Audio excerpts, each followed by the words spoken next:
So thank you for really for this great invitation and opportunity. Pleasure.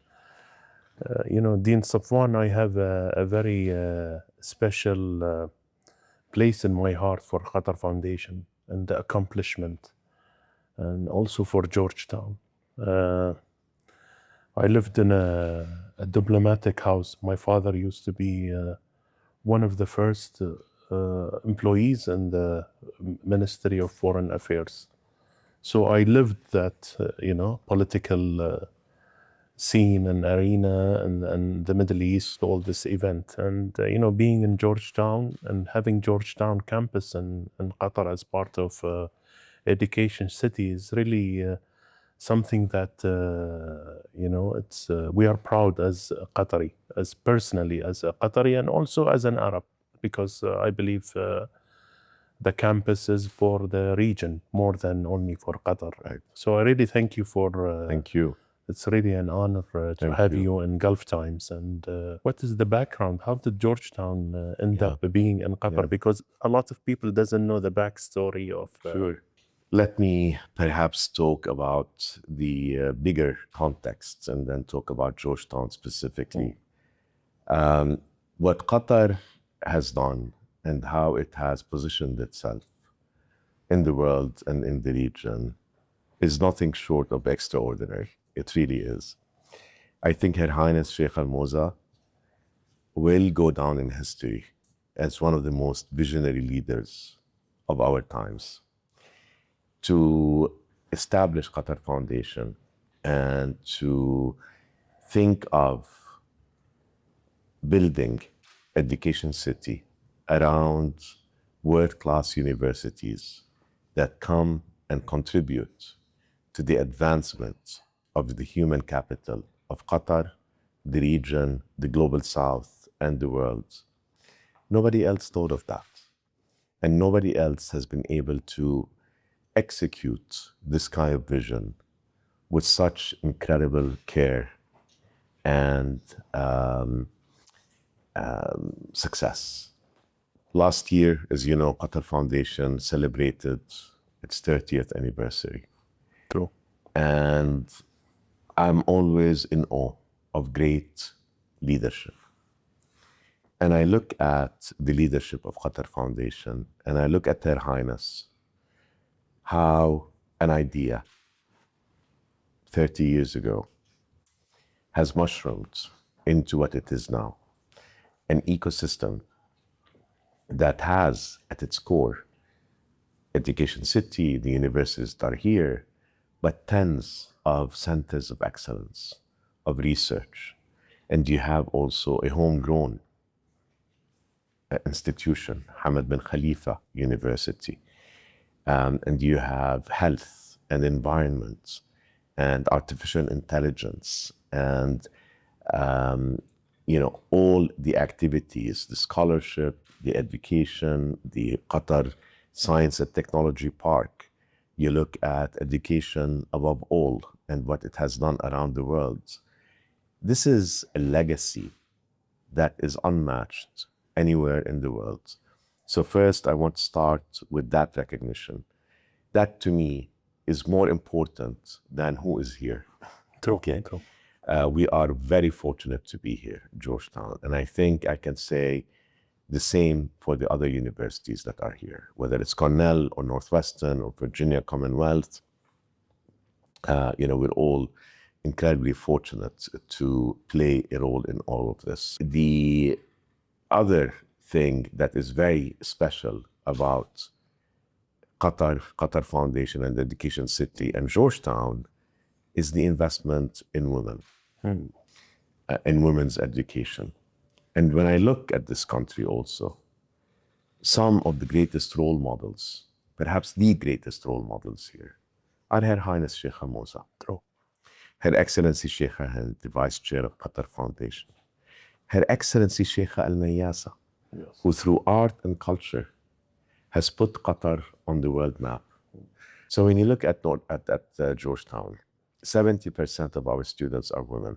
We have students currently enrolled who represent 80 different nationalities.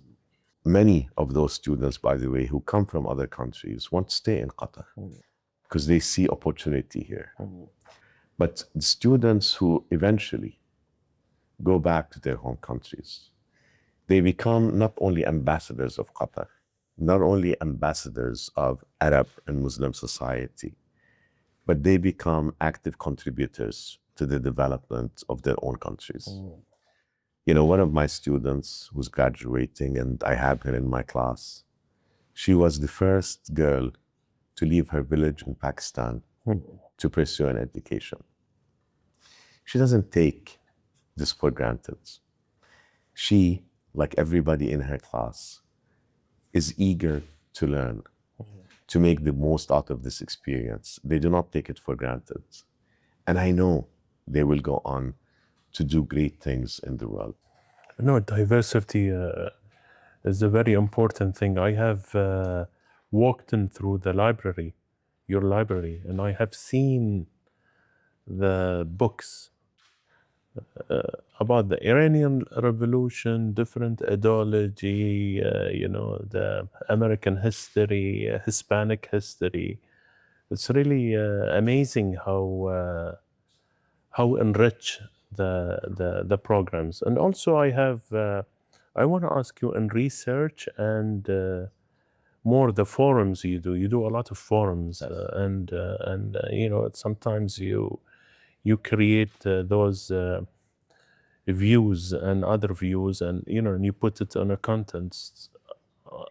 How does this very important for Qatar and for the university? I mean, Absolutely. yeah. So the strength of a university rests on the strength of its faculty. Okay. Right? Because you have great faculty, you have great scholarship, you have great relevance of the work that you do, you have great academic programs, and you're able to attract the best students.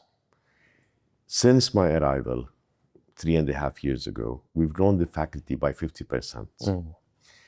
We had great faculty to begin with, and we've grown that substantially. 1/3 of the faculty who are here today were hired over the past 3 years.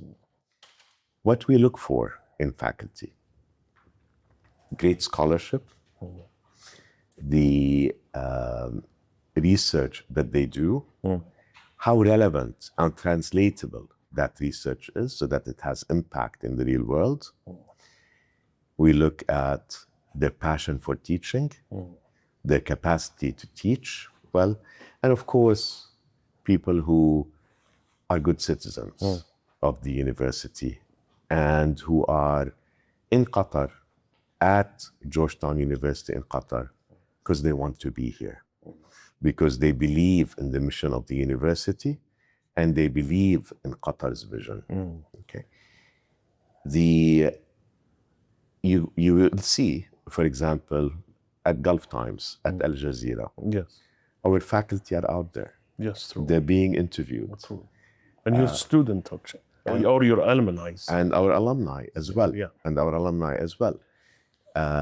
During this crisis of the war between the US, Israel, and Iran, we have experts here among the faculty who are out there speaking about these things. Let me take Mehran Kamrava as one example. Mehran has published more than 34 books, ranging in topics, everything within the region and its geopolitics. He's an expert on Iran. We have hired 2 years ago Paul Musgrave, an expert on American foreign policy. True. Okay. You have Abdullah Al-Aryan, who is a historian of this part of the world. These are people who author, publish, teach, and speak to the public. What I came in realizing, and I came in, by the way, I was the 5th dean in a period of 7 years. So I walked into a place that had lacked stability. And I have to say that was somewhat complacent. Okay. And I wasn't afraid to bring ambition to it, to shake it up, and to make it uncomfortable, get people out of their comfort zone. Urgency sense, so they call it. 100%. And part of that strategy, obviously, was growing and strengthening the faculty, growing and strengthening also the academic programs and the student body. But it also meant embedding ourselves in Qatar and the wider region. What do you mean embedding? Meaning becoming more relevant Yeah. to the wider community and wider society. To Qatar or to the Middle East or to... Primarily to Qatar, Yeah. but to the Middle East and beyond also. Yes. And beyond. And embedding it also with the home campus in Washington, D.C. Yeah. Because I always feel that we needed that bridge. There is a huge gap normally when we shouldn't in the modern world in terms of thinking. And so I think 100%. that bridge, Is that's what I believe Georgetown bring, right? Yes. So, for example, let me talk about the bridge with Washington, D.C. Georgetown, we celebrated our 20th anniversary last year, right? For much of the last 20 years, people in Washington, D.C. didn't even know of our existence. Or if they knew, they didn't mind it much. I thought maybe it's a program setting. Yeah, it's an it's a branch campus halfway across the world. Secondary. Yes.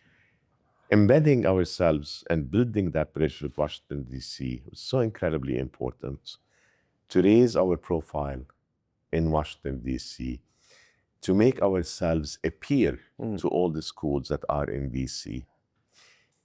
In my first full year as dean, I traveled to D.C. on 8 occasions. We started new programs to invite faculty, to invite deans, to invite students. Like exchange programs. Exchange, exactly, to come and spend more time here.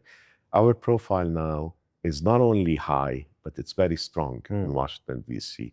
We're able to leverage expertise from there and frankly, to lend expertise from here to there, okay? Because it's also very, very important, especially in the context of where higher education is in the United States today, and I hope we can talk about that. Sure. Stepping out of the United States to look at the world has never been more important. To understand the world, you have to be in the world. True, I agree. You cannot be in a bubble in New York or in San Francisco or in Washington or in Boston. You have to engage. You have to do research out in the world. You have to educate and be educated out in the world. Let me talk about now the bridge with Qatari society. Yes. Education city, and I should talk about Georgetown in particular. Okay, yeah. Very quickly, I realized that there was a perception that was elitist. Yes. And I distant. agree. And distant. High walls. High walls. Exactly. Yeah. Okay. An American institution in the middle of Qatar. Okay. An American, if you will, implant. Yes. Okay. People didn't understand what is the value of it. They didn't understand how it was contributing to scholarship and to education within Qatar. And they had no reason to understand because they didn't know, because there were walls. I mean, if you don't communicate, people will put your story, right? Exactly. Yeah. Exactly. So what was very important for me is to embed ourselves in Qatari society. Get out there into the world. Create public programming that helps advance public discourse about important, topical, relevant issues. So one of the first things I did is establish the Hiwarat series, dialogues, right? And my idea behind Hiwarat was conversations are very important, right? And bringing different perspectives is very important. Academic conferences are very important. But who attends academic conferences? Academics. True. Okay, maybe some students. True. Right? True. But to make things accessible to the public, you create opportunities, public conversations where you bring academics with policymakers, with journalists, with opinion leaders, with experts and practitioners, okay, around important topics. So we launched with the 20th anniversary of the invasion of Iraq. Okay. right? I had Barham Saleh, the former president of Iraq, as keynote speaker. Yeah, sure. Then I had Layla al-Sheikli Yes. interview the then US ambassador and the then British ambassador, who had both served in Iraq. Okay. They agreed to be interviewed on stage at a time when in the United States it was impossible to get a current or a former official to talk about the fiasco Yeah. and the occupation of Iraq over the past 20 years. Both of them cried on stage because Layla was so effective in pushing the agenda. And the conference went over a couple of days. It was attended by more than 1,000 people. I did it at one of the hotels in central Doha. Why? Because I wanted people from throughout Doha to come and be part of this and attend and participate. We have had at least 10 editions of Hiwarat. Okay. The one I am proudest of is the one we did in September of 2024 called Reimagining Palestine. Reimagining. We had 69 speakers from all over the world, from Ilan Pape to Noor Ariqat, to great luminaries in academia and outside of academia. Her Excellency Sheikha Hind attended on the first day and on the second day. Her Highness Sheikha Moza attended for about 3 hours on the third day. And one of the things I'm very proud we did is I asked everybody at the beginning, I said, no social media. We did not audio or video record or photograph anything at the 3-day conference. Why? Because I knew that this would raise a lot of controversy. Which it did. I mean, as Georgetown, Doha, you have a lot of noise. Yes, we made a lot of noise. We made a lot of noise, and we made a lot of people, Zionist organizations in particular, very unhappy that we were. I saw many reports. Many reports on this. More than 2,000 people attended, Faisal. Okay, it made us relevant in Doha.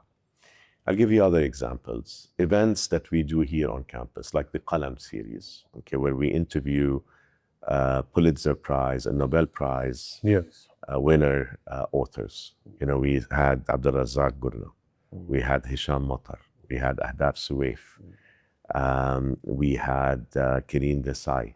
Okay, we also bring people to Education City. We made sure that people started feeling that this is an accessible place. This is an open space, right? But we also balance that with being out there in the world. Most of our public programming, major public programming, we've done it at Museum of Islamic Art. We've done it at Fire Station. We've done it at various hotels in West Bay. In terms of again, the mediation of Qatar. Qatar is going, I think, bigger on that. Because if you see, like the Ministry of Foreign Affairs is announcing their bigger building in Al Corniche. And there is, which I visit, there is a very nice museum of Qatar initiative during the mediation time. Taliban, Hamas, Israel, all the journey that they have done, and I think they are creating like a museum for that in the foreign ministry. And to be bigger on that, we will need a lot of people, right? And I believe a lot of contribution from Georgetown on the program of the higher degree. 100%. Higher degree. Well, the higher degree, but also our undergraduates. Many of them, I see them, a lot of them, at the Ministry of Foreign Affairs. And outside of Qatar also, We train diplomats, we train people who will excel in any field, by the way. You know, they go into business, they go into culture. I mean, Qatar Museums employs a lot of our students. We train cultural diplomats. How many people have you trained? Or your graduates that are, now they are in the system, in the foreign ministry, in terms of nationals, and also international students going back working maybe in the Yeah. US or maybe working elsewhere. So with the executive masters that we do with the Ministry of Foreign Affairs, we must have graduated no less than 100 people, okay? Mid-level professionals who are the future leadership in the Ministry of Foreign Affairs and other related entities in Qatar. Through our bachelors of science in foreign service, we've graduated more than 1,000 students. Also, Yeah. Most of them are in Qatar. Not all of them are. most of them are Most in of Qatar. them. But those who have gone home, we get stories from them about the student from Pakistan who started a nonprofit that makes education accessible to people who don't have it. To the student who went back to sub-Saharan Africa, to a number of countries there, who started a project to bring, to upgrade education, particularly in religious schools, for example. And there are many, many examples of that kind of success. You have people here who have achieved great success and great positions within Qatar Investment Authority, within the Ministry of Foreign Affairs, within Qatar Museums, within various private sector entities as well. Now, our student body has grown, and what has been phenomenal has also been the growth in interest in Georgetown. And I think it's a reflection of our growing reputation. If I ask you in 3 points, what is the legacy of Georgetown in Qatar? In 3 points. Contributing to the development of human capital, contributing to Qatar's role as not only a mediator, but as a convening space, as a platform for dialogue. For dialogue, difficult dialogue, uncomfortable dialogue, I would say. Thirdly, I would say contribution to making Qatar a place that people should go to study. When I arrived, we had 725 applications that year. Our acceptance rate was 27%. For this cycle that's coming in, for this new class, we received 2,901 applications. Wow. Our admit rate is less than 9%. Okay? We doubled the number of applications from last year. Why is that? Yes, it's the reputation of Georgetown. It's the reputation of Qatar. And it's our efforts to make Qatar, our efforts along with the efforts of so many other partners, to make Qatar a destination. Okay. For education. Qatar is where you want to come. Qatar is where you want to, for education and for a lot of other things. Of course. The success that we've had, over the past few years is because of the great people we have. Yes. The great leadership team, the wonderful staff, the wonderful faculty, and most importantly, the students.